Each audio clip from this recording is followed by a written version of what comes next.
Atenção! As opiniões emitidas neste quadro são de inteira responsabilidade dos seus convidados e estão amparadas pela liberdade de expressão, como previsto no artigo 5º, inciso 4º da Constituição Federal e pela Lei nº 5.250, de 9 de fevereiro de 1967. Sejam bem-vindos. Este é mais um programa Sociedade em Pauta, com o professor e cientista Ricardo Felício. Professor Felício, seja bem-vindo ao nosso programa. É um prazer e uma honra tê-lo aqui.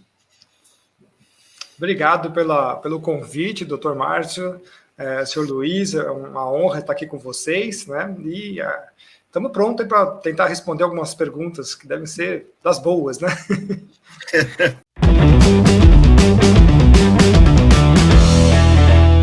O tema do programa de hoje é a ONU e a agenda globalista, né? E o doutor Felício é um especialista nesse tema, e por isso nós convidamos ele para explicar esse contexto mundial.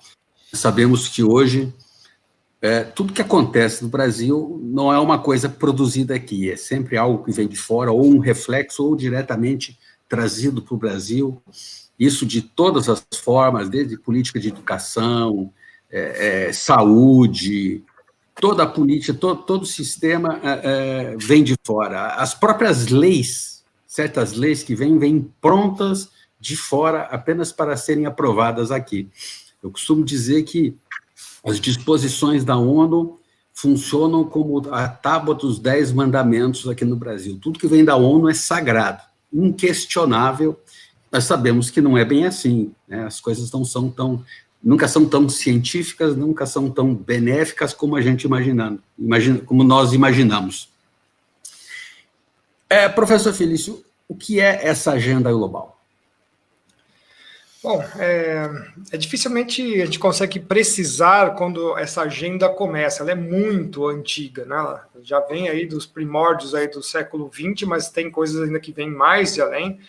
Então, a gente poderia separar de uma forma, como a gente faz assim, uma linha histórica, né, idade antiga, moderna, média, etc. Dá para a gente também fazer o mesmo contexto, o mesmo tipo de analogia para fazermos a análise dessa agenda. Então, eu gostaria de falar, então, que o período contemporâneo desse discurso, ele nasce mais ou menos ali no relatório Brundtland, né?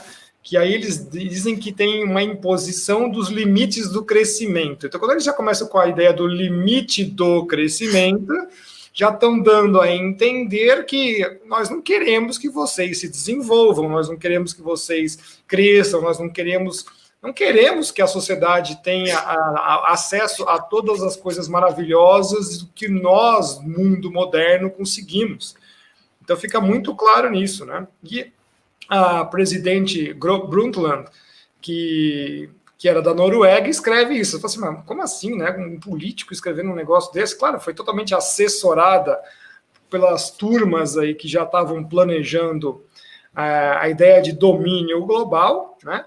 E ali fica muito claro que já temos diversas afrontas à ideia de soberania, a ideia dos direitos civis individuais e assim sucessivamente. Então, confere exatamente o que o senhor falou, de que nós temos uma interferência cada vez mais do Estado no cidadão, e isso tem um porquê. É porque eles seguem essa cartilha, né, que começa desse relatório, digamos assim, como um marco contemporâneo, né, já começa de muito atrás, mas de um marco contemporâneo no relatório Brundtland, 1987, mas ele só vai pegar força em 1991, porque é pré-Rio 92, né? Então ele tem uma ênfase ali gigantesca, mas não podemos esquecer que o ano de 1987, ele é um ano notório, porque se estabelece o primeiro acordo draconiano mundial, que é exatamente o Protocolo de Montreal. Então, em 1987, nasce o primeiro painel político-científico que estava dizendo que a tal da camada de ozônio, uma coisa que não existe, né? Para quem estuda a meteorologia da estratosfera sabe que nós temos a ozonosfera, não é a camada de ozônio. Então, inventam uma coisa e dizem que aquele negócio está acabando e a vida do planeta está à mercê de se desaparecer, né? Essa é uma coisa assim que quem estuda a ciência da Terra começa a rir de uma afirmação dessa, de tão ridícula que ela foi, mas ela toma uma força de lei impressionante e, de forma completamente autoritária, ela encerra o uso de um certo produto que circulava na modernidade, que são os gases refrigerantes, e isso tem desdobramentos terríveis para toda a sociedade, porque uma vez que você proíbe o acesso a gases de refrigeração que tem um nobre propósito inicial e majoritário de você conservar comida, veja só, e boa parte dos países pobres estão na área tropical, você já está dizendo, está dificultando que esses países tenham acesso a uma tecnologia que praticamente, né, já tem mais de 100 anos. Começa por aí.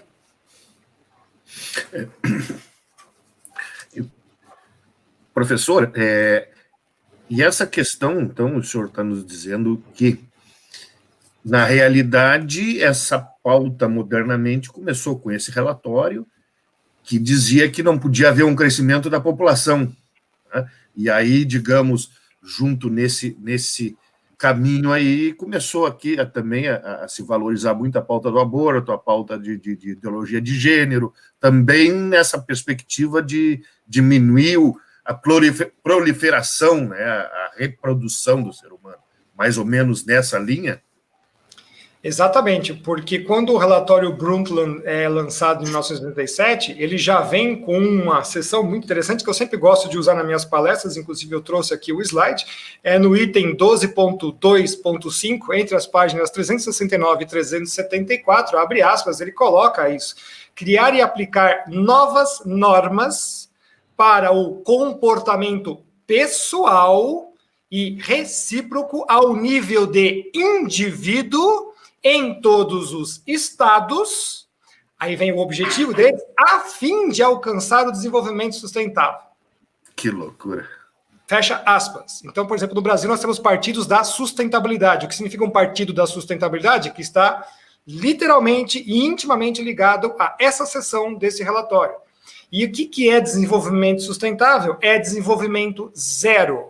E eu tenho até um vídeo que explica bem isso, para quem depois quiser ter curiosidade de assisti-lo. É uma verdadeira aula que foi proposta a ser feita. Então, eu coloquei essa aula para as pessoas entenderem que desenvolvimento zero, você não tem como chegar lá a não ser eliminando os excessos populacionais, que é o grande discurso de todos eles. Nós precisamos diminuir a população mundial, porque a população, olha só que barbaridade, a população cria um esforço aos sistemas terrestres.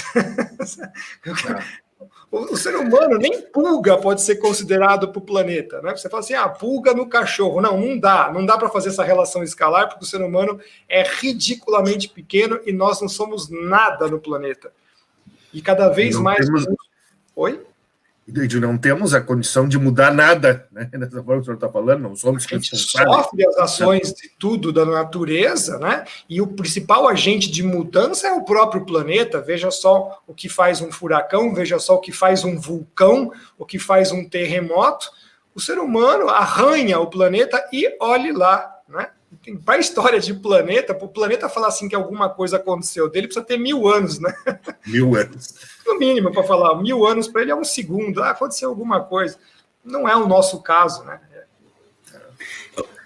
Uma outra coisa interessante dentro dessa pauta, eu achei muito engraçado quando eu vi a primeira vez a Agenda 2030 da ONU, né, eles dizendo que tinha que resolver o problema da fome no mundo com a agricultura familiar. Eu fiquei muito estranho, mas como? Como? Porque a gente conhece a agricultura familiar, sabe que às vezes os caras não conseguem nem produzir o suficiente para sua família, né? E é interessante essa colocação do senhor, que, por exemplo, no caso amazônico, nós temos mais de 500 mil famílias que praticam a agricultura familiar, que inclusive abastecem os vilarejos e as pequenas cidades da região amazônica. E o pessoal de ONGs ataca o pessoal que faz queimadas, piriri, parará. São raros os exemplos dos pequenos, dos médios e dos grandes agricultores que praticam isso. Quem pratica esse tipo de atividade, esse tipo de manejo, são os pequenos. Então, eles combatem exatamente aquilo que eles mais dizem que preservam. Então, é uma fraude imensa. É uma fraude imensa esse discurso, né? A primeira fraude desse discurso, ela começa com o malthusianismo, né? Malthus, lá em 1800, aquela teoria de que o homem prolifera em PG e o alimento se multiplica em PA. Né? Essa teoria, já naquela época, foi desmentida, e diz que o próprio Malthus, no final da vida, não concordava com ela. Ela foi matematicamente desmentida, e aquilo é só uma hipótese que não tinha comprovação. Mas ela se instalou como verdade. Ela se instalou como verdade, e um episódio interessante vai acontecer com o Rockefeller. O Rockefeller Sênior, ele no final da vida, virou um benfeitor, foi com a sua fundação, começou na área de saúde. Na verdade, era eugenia, muito do que ele fez é eugenia. Vamos lembrar que eugenia, lá no início do século, era a ciência moderna, era moderna. Falava da ciência, né? Era o darwinismo, eugenia. Mas quando veio a Primeira Guerra Mundial, o que ele viu? Ele viu que os hospitais, as obras dele tinham sido destruídas. Então, ele muda de ideia, ele diz que não temos que investir em saúde, nós temos que investir, diz ele, na paz. Quer dizer, vamos reduzir a paz, vamos instalar a paz. E essa paz, com o tempo, ela significou justamente isso, você eliminar os pobres, as nações pobres. O cálculo deles era mais ou menos o seguinte: se o PIB cresce mais que a população, é um país rico, tranquilo. Se o PIB cresce menos, a população cresce mais, é um país em conflito, gera guerras internas, gera migrações, e chegou ao ponto de dizer que isso era uma ameaça aos Estados Unidos. Quando você chega nesse ponto, é quando os Estados Unidos começam a desenvolver ações na África, em todos os países onde começa, aí já não é nem a Ford, já não é nem os Rockefeller, já é a Fundação Ford, com a sua saúde reprodutiva, que é só um eufemismo para o mesmo propósito eugenista, né? Agora era controle da natalidade, depois, pelo politicamente correto, virou saúde reprodutiva da mulher, e na Agenda 2030, eu achei muito interessante que a saúde reprodutiva da mulher e da menina. Isso me chamou muita atenção. Quer dizer, é a questão da relação sexual para meninas, quer dizer, mulher adulto, menina criança. Quer dizer, eu achei muito interessante esse aspecto de eles estarem... Porque se você vai instalar um programa de saúde reprodutiva, então você também vai ensinar, você vai dar informações sexuais a praticamente crianças, adolescentes. Isso. Que é um problema. Que tem a estatística, desculpa te cortar o senhor, que tem a estatística aqui no Brasil, acho que são mais ou menos 900 mil meninas grávidas por ano, né? Então, eles já sabendo dessa estatística, eles já trabalham em cima disso. E a agenda coloca como direito, você assegurar o direito de informação, a independência, empoderamento das mulheres e das meninas. Empoderamento das mulheres. Empoderamento das meninas. Quer dizer, você associa empoderamento com ensino sexual e direito sexual a meninas. Ela nem faz a distinção de criança e adolescente, parece que é proposital. Quer dizer, é uma agenda que pretende, ela continua nessa mesma linha, reduzir a população do planeta. Eu sempre digo, a ideia deles é transformar isso aqui num belo condomínio fechado de luxo. O planeta é um belo condomínio fechado de luxo para viver só, aí entra o darwinismo, só os homens produtivos, úteis, né? E eliminar, aí onde entra o aborto, os deficientes, e daqui a pouco eles vão começar a tentar também diminuir os velhos, né? Já se fala muito em eutanásia. Esse programa, ele vem lento, mas quem lê já sabe que isso vai acontecer, né? Para a população em geral, vão em pequenas doses, vão anestesiando, né? Porque eles também sabem que a população vai envelhecer, está envelhecendo mais do que está já se repondo, né? Então, o Brasil já chegou esse ano no fatídico ano em que a gente já está no índice abaixo da reposição da nossa população. Então, em outras palavras, nós já decretamos a extinção dos brasileiros. Para quem está nos assistindo agora na live, entenda que nós estamos no valor de 1,6 filho por casal. Não existe o 0,6, né, pessoal? Não nasce metade de uma pessoa. Então, você já está abaixo de 2,7, que na verdade a gente fala que tem que ser o 3, né? Você já tem uma população que está se extinguindo e já está mais ou menos estabelecido, né? Embora esses prognósticos furem muito, né? Mas no caso do brasileiro não, já está muito mais certeiro, que a população mundial inteira já está se extinguindo também. Então vem aquela grande pergunta que eu gosto de usar, porque na minha argumentação eu sempre gosto de dar checkmate com o peão no rei, né? Afinal de contas, você está fazendo desenvolvimento sustentável para gerações do futuro, que são espectros que ainda não existem, e do jeito que está, nem existirão. Então você quer comprometer a vida das pessoas do presente para garantir as pessoas do futuro, que não existem e, certamente, pelo que nós estamos vendo, não existirão. Certo. Barulho. Mas esse dado das famílias, ele também faz parte do programa Saúde Reprodutiva, que uma das ideias era reduzir o número de filhos, fazer com que a mulher saísse de casa, se casasse mais tarde e tivesse um desejo menor de ter filhos. Então, nos anos 60, as famílias eram numerosas, tinham muitos filhos. Ora, se não fosse esse programa de saúde reprodutiva de Rockefeller e Ford, não existiria esse dado estatístico. As famílias estariam crescendo, não existiria. Então, isso é um problema provocado por eles. É aquela coisa, você cria o problema para apresentar a solução ali na frente. Você já tem a solução, mas você cria o problema, né? Você cria a dificuldade para vender a facilidade lá na frente. É interessante como o senhor citou a hipótese de Malthus, né? Eu sempre não gostei de que chamasse de teoria, porque sempre bom, pode ser uma teoria, então, mas é furada. Exatamente.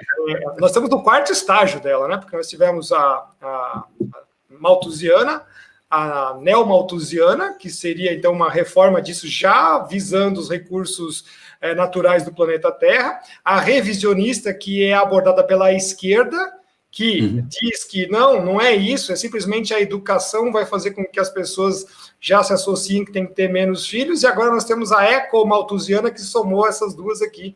Então a gente vê que o discurso, para quem está nos assistindo que gosta de ver lado de direita e de esquerda, eu já tenho uma visão meio diferente dessas coisas, porque eu sempre analiso a mandala de 4 elementos, que eu falo que você pode ver a mandala multimodal, multipolar, que diz que o andar de cima é o do poder, e lá transita a esquerda e direita numa boa. E a gente vê que nesse discurso eco-malthusiano, eles simplesmente pegaram tudo que eles acharam de bom da neomalthusiana, tudo que tinha de bom da revisionista, que é completamente de esquerda, e fundiram e apresentaram para a sociedade, que maravilhosamente a aceita com bons olhos, né? Como o senhor falou, está bem anestesiada enquanto tudo isso. E claro, você fala que a malthusiana, não, que ridículo, né? Aquela bem antigona, então você ainda dá um desprezo nela de propósito para falar que agora você é salvador, é a mesma raiz, só é a quarta versão da mesma coisa.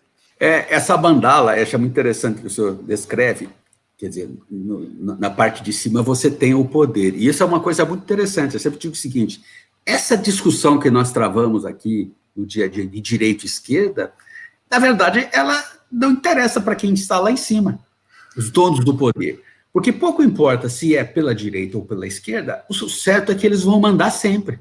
Isso. Sempre vão mandar sempre. Quer dizer, essa discussão ideológica que nós travamos aqui embaixo é até um meio de distração. Porque, na verdade, nós temos as mãos que manipulam os barbantes estão muito acima dessa discussão. Estão muito acima, eles não estão... isso aqui para eles é diversão, porque seja pela direita, seja pela esquerda, para eles está bom. Faz duas coisas, né? Porque o objetivo é o poder. Eles criam cisão com o discurso da bandeira. Exatamente. É o poder. E quando chegar no poder, o poder é deles. Exato. E aí, como é que eles vão dividir vai ser uma discussão posterior. Aí tem uma tese do professor Olavo de Carvalho, que você tem 3 movimentos no mundo, que ora eles se opõem, ora eles se aliam, mas no final da conta, um será o vencedor. Tá? Mas de qualquer trabalhe os três no mesmo sentido, só não sabe o que vão fazer quando atingir o objetivo. Eles têm o mesmo objetivo, que é de domínio geral. Agora, quando chegar lá nós vamos ver quem vai ficar. Por hora, quem vai ser mais forte. Vamos abrir o caminho. Mas faço a pergunta. Mas dentro desse contexto, professor, eu estava lhe perguntando, eu sei que o senhor gosta, talvez o tema que mais lhe agrade é a questão das mudanças climáticas hoje, né? Antes era aquecimento global, e aí, como viram que não ia acontecer, mudaram o nome, como fazem costumeiramente, né, para mudanças climáticas. E a pergunta que eu lhe faço é clássica, mas é que, né, pessoas que estão nos ouvindo aqui talvez não tenham nunca visto o senhor falar sobre isso. Qual é a influência do homem nessas mudanças climáticas? Nenhuma. Segundo, né? Um filme famoso, inclusive, ia terminar o mundo em 1912, né? 2012. 2012, o mundo ia terminar, né?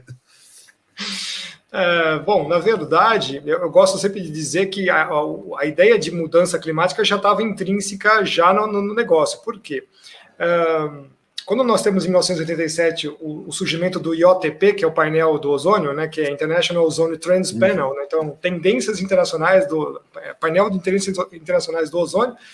Em 88, que é o ano seguinte, nasce o IPCC, que é o painel intergovernamental da mudança de clima. Então, qual que era a mudança de clima para eles de 88 até o final do século XX? Eles sabiam que as temperaturas iam subir, aí cola a coisa do aquecimento global, que eu gostava de brincar com meus alunos quando eu tinha um curso mais aprimorado na universidade, que a ONU tem um armário gigante chamado assim, problemas globais, né? Então eles abrem a porta assim e começaram a pôr a mão assim, caramba, né? A historinha da guerra termonuclear global não está mais colando, né? Porque agora os russos são nossos amigos. Então eles tiram guerra termonuclear e põem aquecimento, certo? Guerra termonuclear global, aquecimento global. Tanto é que são a maior parte dos cientistas que trabalhavam para os militares durante as simulações de guerra termonuclear global são os mesmos que trabalharam nos primeiros relatórios do IPCC. São ipsiliteris os mesmos. Eu costumo dizer isso, o pessoal não entende. Então eu falo assim, vá assistir o filme Jogos de Guerra, 1982 ou 1983, né? Me lembro. Aquele filme, eu sempre falo para todo mundo assistir, aquele filme antigo, tradicional, acho que é 82 ou 83, do qual eles viram que as pessoas, os oficiais da Força Aérea não conseguiam lançar os mísseis, existia aquele negócio de ter lançamento de redundância, e sempre alguém ficava, não, mas será que é? Será que é? E quando eles faziam estatística, muitos deles não lançavam, por isso que tem lançamento de redundância para ataques termonucleares estratégicos, são lançamento de mísseis Minuteman 1, 2 e 3. Os submarinos também fazem isso. Mas a história do filme era o quê? Mostrou que passava tudo ao controle do computador. Mas, senhores, guerra nenhuma acontece sem termos conhecimentos de climatologia e de meteorologia. Portanto, a mesma coisa que se investiu em treinamento, em simulações de todos os tipos de guerra, de teatros, sempre tem o elemento meteorologia e clima em cima, né? O general mais famoso da Rússia qual que é? O general Inverno, certo? É verdade.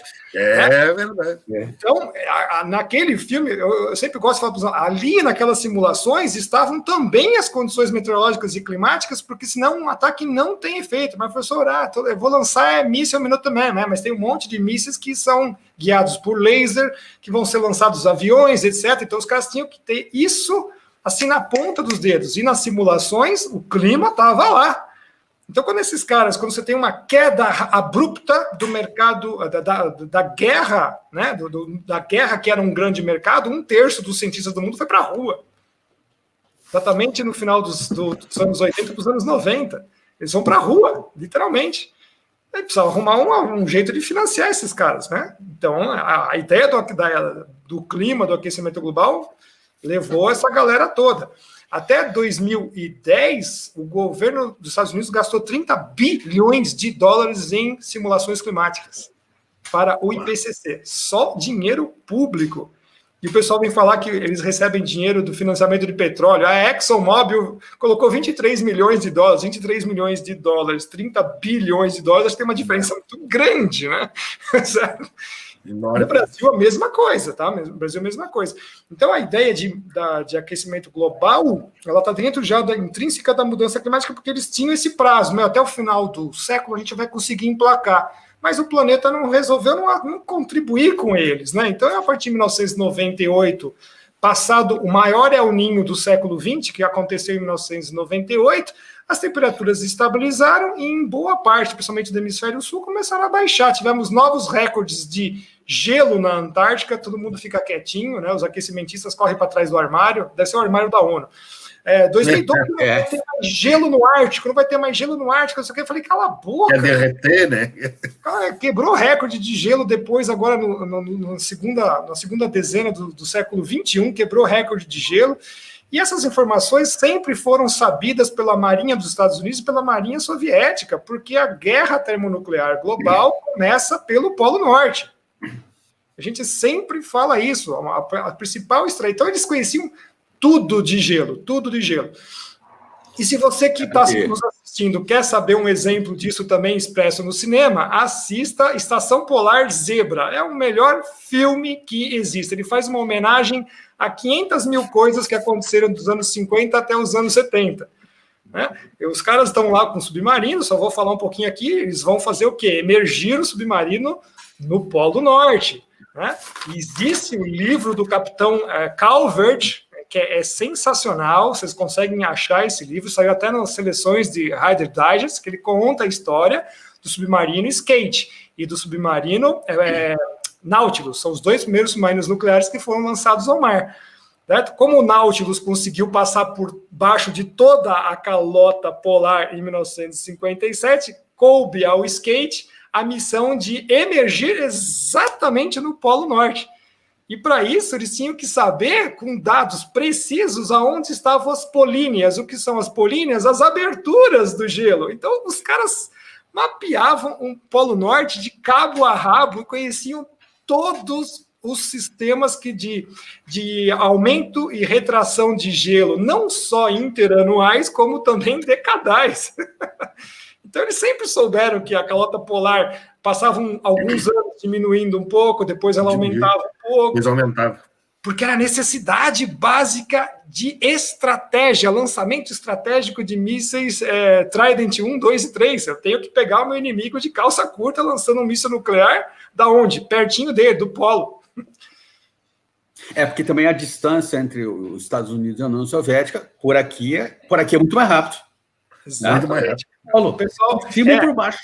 O pessoal acha que, né, eles viam assim a União Soviética, aqui para quem está nos assistindo desse lado, os Estados Unidos aqui achava que era pelo Atlântico, né, que ficava saindo míssil. Não é, né, pessoal? A guerra, na verdade, é polar, eles se atacam assim, né? Tá?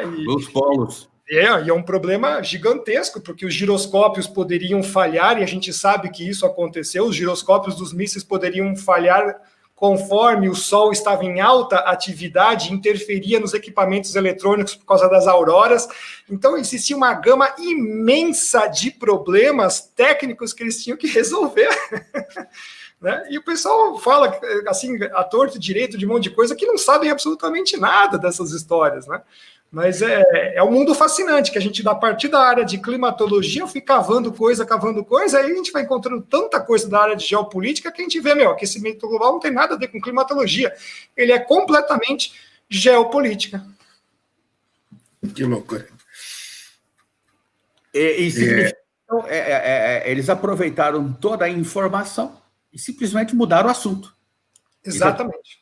Eles jamais podem negar que ignoram esses fatos. Eles tinham todo o conhecimento para produzir. Então, quando o Al Gore sai com aquele relatório, ele, com acesso à informação que ele era vice-presidente, não é isso? Sim, ele era vice-presidente. Essa é uma informação que, obrigatoriamente, ele tinha que ter. Exato. Ele jamais ia ser um enganado, um iludido. E o que está acontecendo agora nas marinhas dos Estados Unidos, da Rússia, da China também está correndo atrás, porque já está ficando no prejuízo, do Canadá. Já estão criando os grandes quebra-gelos, inclusive nucleares. Ué, mas por quê? Aí o pessoal está falando, é por causa do aquecimento global que vai derreter geleira. Não, negativo, é porque vai voltar a resfriar. E a escola russa de astrofísica solar já falou, é até 2045, amigo, desculpa, ó, Sol entra em declínio de atividade, mínimo solar 25 o 24 já foi diminuído, o 25 vai ser ridículo, o 26 também vai ser ridículo. Então as temperaturas agora do planeta tendem a diminuir. E a gente viu de queda. Exatamente. E a gente viu já que nós temos 7 invernos rigorosíssimos no hemisfério norte. E os Estados Unidos já perdeu, pelo menos nesses últimos 4 anos, umas 3 safras importantes. E isso beneficia o Brasil por causa da produção de soja. Não é à toa que os chineses estão correndo agora para a África, querendo plantar soja, não sei o que, para fazer concorrência com a gente. Não, na verdade eles querem baixar preço porque eles querem comprar a nossa soja que é de melhor qualidade. Então é uma guerra, uma disputa geopolítica imensa que está sendo travada aí no mundo, e o pessoal acha que é só que é esquerda-direita, que é Putin e Trump. A coisa é muito mais nessa geopolítica aí entrou muito forte a China, né? Exatamente. E até a gente se pergunta, nós falávamos antes, né, conversávamos, Márcio e eu, sobre isso, né? A que ponto, né, estará sendo usado, embora ninguém tenha comprovado ainda que esse vírus tenha sido criado em laboratório, né? Mas a que ponto essa pandemia está sendo usada para favorecer esse crescimento geopolítico da China? Hein? Perfeito. Como Aí a pergunta até, em meio da pergunta, a pandemia ela facilita ou ela faz parte desse esquema ou ela é um facilitador? Lembra daquela frase famosa do Rockefeller, né, de que o globalismo para estar lá precisaria uma grande crise que aí ele seria pedido pela população, né, não seria a população ia por ele, né? Exatamente. Eu vejo assim, na minha análise eu vejo assim, eles pegaram, e eu costumo falar isso já desde que começou esse ano, eles pegaram a total abstração do aquecimento global, de mudança climática, ou o que quiser chamar aquilo, que é um Godzilla que está no horizonte que ninguém enxerga, por uma pseudo-concretude. É uma pseudo-concretude porque ela é uma crise criada, né, de que esse monstro chegou aqui perto. Mas você, mas cadê esse monstro? Não, ele está aí no ar, olha só, né? Então esse monstro continua sendo invisível. Tá, mas esse monstro está mandando você ficar em casa. Então, essas coisas, de novo, o peão dando checkmate no rei, né? Tá, eu tenho que andar na rua de máscara porque o vírus está na rua. Então, peraí, todas as casas das pessoas são hermeticamente fechadas, estanques? O vírus não entra. Não entra. Então, a gente viu que a maior parte das pessoas morreram em casa, no total isolamento. Quer dizer, não tem sentido. Nada que eles estão falando tem sentido. Só tem sentido o discurso. É isso mesmo. Sim, mas, e eu vejo isso tudo como uma grande obra de engenharia social. Total. Eles foram capazes de manipular a população nos detalhes. Usar máscara, ficar em casa, faça isso, não faça aquilo. Eles dirigiram o planeta e, assim, o período de tempo, eles fizeram isso, decretada a pandemia, em uma semana. Sim, em março, nós estamos em agosto, né? Senhores. Setembro hoje. Senhores, calma, senhores. Vou ler de novo a sentença. Criar e aplicar novas normas para o comportamento pessoal e recíproco ao nível de indivíduo em todos os estados, a fim de alcançar, pode trocar o desenvolvimento sustentável por qualquer coisa, a saúde sanitária pública mundial.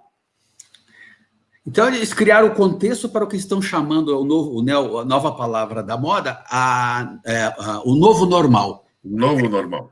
O novo normal pode ser isso? Novas normas, está ali, ó, no relatório Brundtland. Então, o que eu costumo dizer sempre para todos que me assistem em lives, tudo, não tem a coisa de teoria da conspiração, né? Me chamava de conspiracionistas há 10 anos atrás, quando eu trouxe na época era a hipótese da pirâmide da dominação. Em 1989, eu fui coroado com todas as evidências que mostram, sim, os caras estão em cima da Amazônia, em cima da soberania, tudo. Depois até posso falar para os senhores da pirâmide. Isso é importante, esse é um tema importante. Então, estava tudo, era uma hipótese em 2007, ela se concretizou em 2019 com tudo. E aí, agora, quando a gente olha o relatório Brundtland, está lá também. Então, por isso que eu gosto de dizer, a regra para o pessoal do bem ou do mal é a mesma, ela não pode ser obscura. Então, eles estão escrevendo o que vão fazer. Eles estão escrevendo o que vão fazer. Cabe a nós aqui, doutor Márcio, doutor Silvio, tirar as vendas dos olhos das pessoas. Porque, amigo, se você leu e você não entendeu, me desculpe, porque você não pode dizer que você não sabia que eles vão querer tomar domínio da sua vida. Está escrito em todos os relatórios e em todos os documentos. E se os senhores me permitem, a Karen Christiana Figueires Olsen, que é ex-secretária executiva da ONU para as Mudanças Climáticas. Frase dela, abre aspas, o maoísmo está fazendo o certo para combater o aquecimento global. A democracia é muito danosa para a aprovação de legislação contra o aquecimento global. Saiu na Bloomberg News, dia 13 de janeiro de 2014. Tá? Tem mais uma que o pessoal fala, não é possível, não é possível. Então, eu estou falando para os senhores, né, que estão aqui nos assistindo para entenderem. Jacques Yves Cousteau, lembra? Nossa, oceanógrafo e ambientalista francês. Esse cara eu já tirei da minha galeria de heróis faz muito tempo, assim como Carl Sagan e outros, né? Abre aspas, para estabilizar a população mundial, nós devemos eliminar 350 mil pessoas por dia. É horrível dizê-lo, mas é igualmente horrível não dizê-lo. Fonte, Corrier da Unesco, ONU, página 13, de novembro de 1991, portanto, há um mês praticamente do ano de 1992, que é o ano da Rio 92. Tá? Então, se os senhores, né, não os senhores que os senhores já sabem disso, mas para quem está nos assistindo, que ainda acha que isso é teoria da conspiração, é só ler os documentos, eles estão dizendo tudo o que eles vão fazer, e lamentavelmente, né, quando fechou a COP do ano passado, a COP do clima, eles já colocaram lá ideologia de gênero. Eu falei, o que tem a ver ideologia de gênero com climatologia? É porque você tem que diminuir a população mesmo. Claro, exatamente. O Brasil foi lá e assinou o documento, tá? Vamos deixar bem claro que nós temos que falar. O Brasil foi lá e ratificou. Né? Falou que não é, mas no final ratificou. Isso que me assusta muito, né? Duas coisas, o senhor mencionou as duas no meio dessa resposta aí, que eu acho que são importantes de conversar um pouco, até para que o pessoal que está ouvindo a live, a entrevista, possa beber dos seus conhecimentos sobre isso. Primeiro, o senhor falou, né, que uma das coisas importantes que eles estão usando, né, e a gente sabe que isso é feito pela Unesco há muitos anos, é a educação, né, a engenharia social através da educação.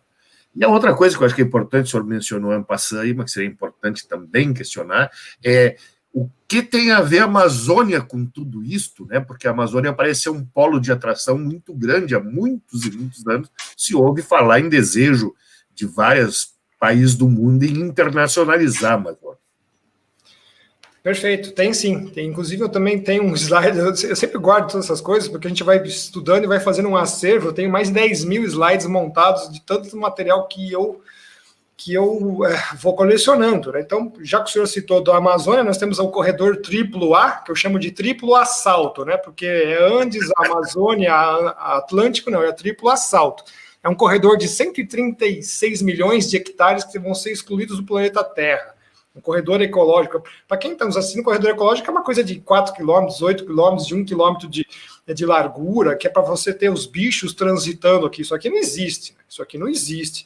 Aí você vai ver quem são os caras que estavam tentando fazer isso aqui. O ex-presidente da Colômbia, né, o Juan Manuel Santos, que a gente sabe que tinha ligações, né, lindas e maravilhosas com certos grupos guerrilheiros ali, mas ela foi idealizada por quem? Por Martin von Hildebrand, que é o antropólogo estadunidense, que é fundador da ONG Gaia Amazonas. E a Gaia Amazonas é da onde? Da Gaia Foundation, que por sua vez é ligada à Casa Real Britânica. Então, ou seja, as Guianas que temos lá, né, a Suriname, não é nada, é Guiana, né, os 3 grandes impériozinhos ali do lado, né, já sempre de olho em cima daquilo lá, porque nós temos riquezas ali fabulosas, e por isso que me remete, quando eu falo da pirâmide da dominação, se os senhores me permitem, já tem aqui o novo painel da ONU, que já fez 10 anos de aniversário agora, que é o IPBES, tá? Que é o Intergovernmental Panel of Biodiversity and Environment Services. Então, agora, a natureza presta serviço ao homem. Eles estão endeusando Gaia, né, uma cultura satânica, literalmente na cultura ocidental. Né? Nós salvemos o planeta, não os homens. Né? Tá? Por isso que a gente vê depois essa mistura com o Papa, com a Igreja, tudo, a coisa geopolítica está tão tramada e tão articulada que chega a ser assustadora. E eu já tinha previsto nessa época que vão surgir mais 3 painéis. Então eu achava que 2015 já ia ter o painel dos oceanos, eles estão freando, estão segurando, mas o ano que vem vai sair o painel dos oceanos. Por que eles seguraram? Porque o SCORE, que é o Scientific Committee on Ocean Research, já estava fazendo esse papel desde 2010.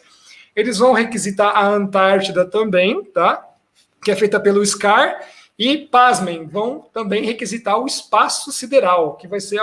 eu até vou falar sobre isso com o pessoal numa live num canal militar, né? Mas eles acham que o espaço também está cheio, por exemplo, qual que é o discurso hoje? Não, olha, está cheio de lixo espacial, né? Eles não estão falando disso?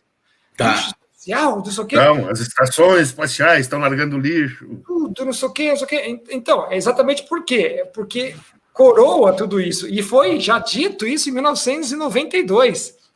E deixa eu ver se eu tenho essa frase aqui, porque eu acho que eu tenho ela guardada aqui em algum lugar daqui nos meus slides. Deixa eu só dar uma olhada rápida.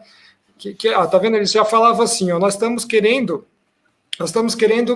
preservar os sistemas de biodiversidade do mundo, incluindo os oceanos, a Antártida e o espaço sideral, que eu sempre brinco com todo mundo. Gente, deve existir umas amebas no espaço voando que a gente não sabe, porque biodiversidade no espaço sideral...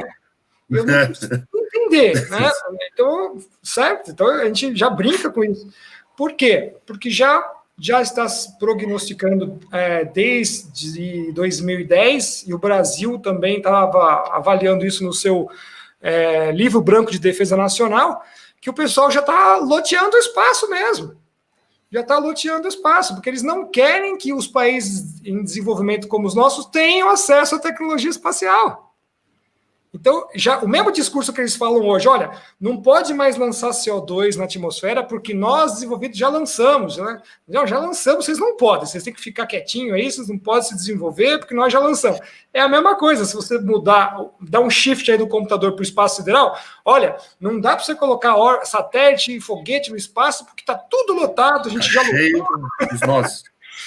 Mas... O que está escrito lá? Que a OACI, que é a Organização da Aviação Civil Internacional, já está alertando que a partir de 2025, portanto, daqui a 5 anos, os países que não tiverem os seus próprios satélites no espaço vão perder a soberania do seu espaço aéreo para os voos internacionais. Quer dizer, então já está loteado. Loteou a atmosfera da gente. O controle do espaço aéreo não vai ser nós.